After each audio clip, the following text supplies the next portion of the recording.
میں نیکی کی دعوت کی دھوپ میں مچاؤں، عطا ایسا کر حوصلہ یا الہی۔ آج کل دنیا میں یہ ڈیبیٹ ہوتی ہے، آج کل پانچے معاشرے میں یہ گال تھی کہ دل بہت مضبوط ہونو کھپے، ہارٹ بہت اسٹرانگ ہونا چاہیے، کیونکہ اگر دل کمزور ہے تو باڈی کمزور ہو جاتی ہے، اور ہارٹ ڈیزیزز جو دل کی بیماریاں ہیں بندہ ان سے بہت کانشیس ہوتا ہے، بہت فکر مند ہوتا ہے کہ کہیں دل کی بیماری آ گئی تو ہارٹ اٹیک ہو جائے گا، اور جناب کولیسٹرول بڑھ جائے گا تو وینز بلاک ہو جائیں گی، اسی طرح ڈائبٹک اور بلڈ پریشر ہائی نہیں ہونا چاہیے کیونکہ وہ بھی ہارٹ اٹیک کا باعث بنتا ہے۔ اور جیسے جیسے ان بیماریوں کی اویئرنیس آ رہی ہے، اب لوگ اپنا ڈائٹ پلان بناتے ہیں، اپنے کھانے پینے کے شیڈول کو بناتے ہیں اور کئی چیزوں کی احتیاط کرتے ہیں، اور یہ ہونا بھی چاہیے اچھی نیتوں کے ساتھ۔ اگر اپنے علاج اور اپنی صحت کا خیال رکھے، لیکن اس پہ بھی اچھی نیت یہ کر لے کہ میں اگر صحت مند ہوں گا تو اللہ کی عبادت اچھے انداز سے کر سکوں گا، تو علاج کرنا، احتیاط کرنا بھی ثواب کا کام ہو جائے گا۔ تو اب یہ تو وہ بیماریاں ہیں جس پر ساری دنیا میں ڈیبیٹ ہو رہی ہے کہ ہارٹ اسٹرانگ کیسے ہو، لیکن آج جس بیماری پر میں نے بات کرنی ہے اور ہم نے مدنی پھول سیکھنے ہیں، یاد رکھیں کہ دنیا کی جو بیماری ہے نا، اس کا الٹیمیٹ رزلٹ کیا ہے، اینڈ کیا ہے اس کا؟ بندہ بیمار ہوا، بیماری بڑھی، احتیاط نہ کی تو جان سے چلا جائے گا، مر جائے گا، یعنی اس کا نقصان کہہ لیں کہ اینڈ اس کا یہ ہے کہ بندہ دنیا سے چلا جائے گا۔ لیکن کچھ بیماریاں ایسی ہیں جس کو ہم باطنی بیماریاں کہتے ہیں، دل کی چھپی ہوئی بیماریاں، وہ بیماریاں کہ اگر اس کا علاج نہ کیا جائے تو وہ جان نہیں بلکہ ایمان لے لیتی ہے، ایمان برباد ہو جاتا ہے۔ اب بتائیے کون سی بیماری زیادہ ڈینجرس اور کس کا علاج پہلے ضروری ہے؟ ظاہر ہے اس بیماری سے ہمیں پہلے بچنا چاہیے جو ہمارا ایمان ہم سے چھین سکتی ہے، کیونکہ ایمان نہیں تو کچھ بھی نہیں۔ یہ جسمانی بیماری جو ہے نا، کئی لوگ بیمار ہوتے ہیں، بڑے شکوے شکایت کرتے ہیں، بڑے جناب اول فول بکتے ہیں، حالانکہ روایتوں میں آتا ہے بیماری گناہوں کا کفارہ ہوا کرتی ہے۔ جو بیماری پر صبر کرے اللہ اس کے درجے بلند کر دیتا ہے، جو بیمار ہو اور اللہ کی رضا پہ راضی رہے اللہ اس کی مغفرت فرما دیتا ہے۔ تو دنیا کی بیماری تو بعض اوقات درجات کی بلندی کے لیے آتی ہے، لیکن یہ جو دل کی بیماریاں ہیں یہ ایمان برباد کر دیتی ہیں۔ اب ہو سکتا ہے کسی کے ذہن میں سوال آئی کہ یہ کون سی بیماریاں ہیں؟ آج تک تو ہم نے کولیسٹرول، ڈائبٹک، بلڈ پریشر اور دنیا بھر کے وائرس کے بارے میں سنا تھا، یہ آج مولوی صاحب کون سی بیماری لے کر آ گئے؟ دیکھیں پرابلم یہ ہے کہ علم دین سے دوری کی بنا پر، حالانکہ قرآن و حدیث میں ان باطنی بیماریوں کا تذکرہ موجود ہے، اور آج اسی طرح کی ایک بیماری کہ جو بیماری کسی کے دل میں رائی کے دانے کے برابر ہو۔ رائی کا دانہ نا، یہ مثال کے اس لیے دیا جاتا ہے کہ یہ بہت چھوٹا ہوتا ہے، رائی کے دانے کے برابر جس کے دل میں یہ بیماری ہو وہ بندہ جنت سے دور کر دیا جاتا ہے۔ اور اب وہ کون سی بیماری؟ یقیناً آپ سمجھ گئے ہوں گے، وہ بیماری تکبر کی بیماری ہے، پراؤڈ، غرور، اپنے آپ کو کچھ سمجھنا۔ اور صرف ایک بیماری ایسی نہیں جو انسان کے ایمان کو برباد کر دیتی، اس کی پوری ایک فہرست ہے۔ حسد، ریاکاری، بدگمانی، دل کے اندر کینہ پال لینا، بغض، ایسی بہت ساری بیماریاں ہیں جو انسان اپنے دل میں لے کر چل رہا ہوتا ہے۔ دیکھیں جب تک آپ کو پتہ نہیں کہ آپ کو کولیسٹرول ہو گیا، جب تک آپ اس کو بچتے نہیں ہیں، بیماری کا پتہ چلتا ہے انسان دوائی شروع کر دیتا ہے۔ لیکن ہمارا پرابلم یہ ہے کہ ہمیں ان باطنی بیماریوں کے نام بھی نہیں پتہ۔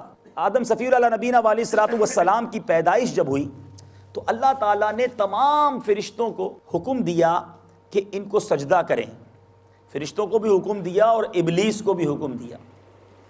تمام فرشتوں نے حکم خداوندی کی تعمیل میں سجدہ کیا، مگر ابلیس نے انکار کیا۔ کیوں؟ تکبر کیا، پراؤڈ کیا۔ کیا کہا؟ جب اللہ تعالیٰ نے ابلیس سے انکار کا سبب دریافت کیا کہ تم نے کیوں سجدہ نہیں کیا، تو وہ کہنے لگا میں اس سے بہتر ہوں کہ تو نے مجھے آگ سے بنایا ہے اور اسے مٹی سے بنایا ہے۔ ابلیس نے تکبر کیا تو کافر و مردود ہو گیا۔ میرے پیارے اور محترم اسلامی بھائیوں، جب اس نے یہ تکبر کیا تو پتہ اس کا حال کیا ہوا؟ اس پر اس کی حسین صورت ختم کر دی گئی، وہ بد شکل اور روح سیاہ ہو گیا، اس کی نورانیت سلب کر لی گئی، اللہ رب العزت نے ابلیس کو اپنی بارگاہ سے دھتکارتے ہوئے ارشاد فرمایا، یہ الفاظ بھی قرآن مجید میں موجود ہیں، فَاخْرُجْ مِنْهَا فَإِنَّكَ رَجِيمٌ وَإِنَّ عَلَيْكَ لَعْنَتِي إِلَىٰ يَوْمِ الدِّينِ۔ ترجمہ کنز الایمان، تو جنت سے نکل جا کہ تو راندھا گیا، لعنت کیا گیا، اور بے شک تجھ پر میری لعنت ہے قیامت تک، قیامت تک لعنت کا وہ مستحق ہو گیا۔ اے میرے پیارے اور محترم اسلامی بھائیوں، ذرا سوچئے، آپ جانتے ہوں گے یا شاید آپ کی معلومات میں آج اضافہ ہوگا کہ ابلیس شیطان اس واقعے سے پہلے اس کا اسٹیٹس کیا تھا، اس کا مقام کیا تھا؟ اس کا پہلے نام عزازیل تھا۔ ابتدا سے ہی سرکش و نافرمان نہیں تھا، بلکہ اس نے ہزاروں سال عبادت کی، وہ جنت کا خزانچی رہا، یہ جن تھا، مگر اپنی عبادت و ریاضت اور علمیت کے سبب معلم الملکوت یعنی فرشتوں کا استاد بن گیا، اتنا اس کو مرتبہ مل گیا، اور اس قدر مقرب تھا اللہ کی بارگاہ میں کہ جب اللہ کی بارگاہ میں ملائکہ حاضر ہوتے، فرشتے حاضر ہوتے، تو فرشتوں کے ساتھ کھڑا ہو کر رب کی بارگاہ میں حاضری دیتا۔ لیکن کیا کیا اس نے؟ چند لمحوں کا تکبر۔ پیچھے بیک گراؤنڈ کیا ہے؟ معلم الملکوت، ہزاروں سال عبادت کرنے والا، فرشتوں کا استاد، اللہ کا مقرب، اتنا سارا کچھ تھا، مگر تکبر کیا چند لمحوں کا۔ اس کا رزلٹ کیا ہوا؟ قیامت تک کے لیے راندائے درگاہ کر دیا گیا، اور ہمیشہ ہمیشہ کے لیے لعنت کا توق اس کے گلے میں پڑ گیا، اور ہمیشہ ہمیشہ عذاب کا مستحق ہو گیا۔ اے میرے پیارے اور محترم اسلامی بھائیوں، تو آج اسی بیماری کے بارے میں ہم سننے جا رہے ہیں کہ جس عمل نے اتنے بڑے عبادت گزار کو تباہ و برباد کر دیا۔ اور اعلیٰ حضرت مولانا شاہ امام احمد رضا خان علیہ رحمۃ الرحمن فرماتے ہیں، محرمات باطنیہ، تکبر، ریا، عجب وغیرہ اور ان کے معالجات یعنی ان کے علاج اور ان کا علم جاننا ہر مسلمان پر فرض ہے۔ کیا ہمیں یہ تعریفیں پتہ ہیں؟ یہ بیماریاں معلوم ہیں، ان کے علاج معلوم ہیں؟ ہاں، ہم سے پوچھ لیجئے اس وقت دنیا میں کس ملک میں کس کی حکومت ہے، کون سی کرکٹ ٹیم کون سا میچ جیتی ہے، دنیا کا کون سا فٹ بالر کتنے پیسے لیتا ہے، کس گلوکار کس فلم ایکٹر کی کون سی فلمیں آ رہی ہیں، ہمیں ساری بحث کروا لیجئے، دنیا بھر کی جنرل نالج ہمارے پاس ہے۔ نہیں پتا تو وہ علم نہیں پتا جس کو سیکھنا ہم پر فرض تھا۔ آپ کو پتہ ہی نہیں بیماری کیا ہے تو علاج کیسے کریں گے؟ یہ ایسی بڑی بیماری ہے جس نے شیطان کو عبادت گزاروں کا سردار تھا، اسے مردود اور راندائے درگاہ کر دیا۔ اے میرے پیارے اور محترم اسلامی بھائیوں، اب تکبر کی ڈیفینیشن سمجھ لیجئے، تعریف کیا ہے، ہو سکے تو اس کو دوبارہ یاد بھی کر لیجئے گا۔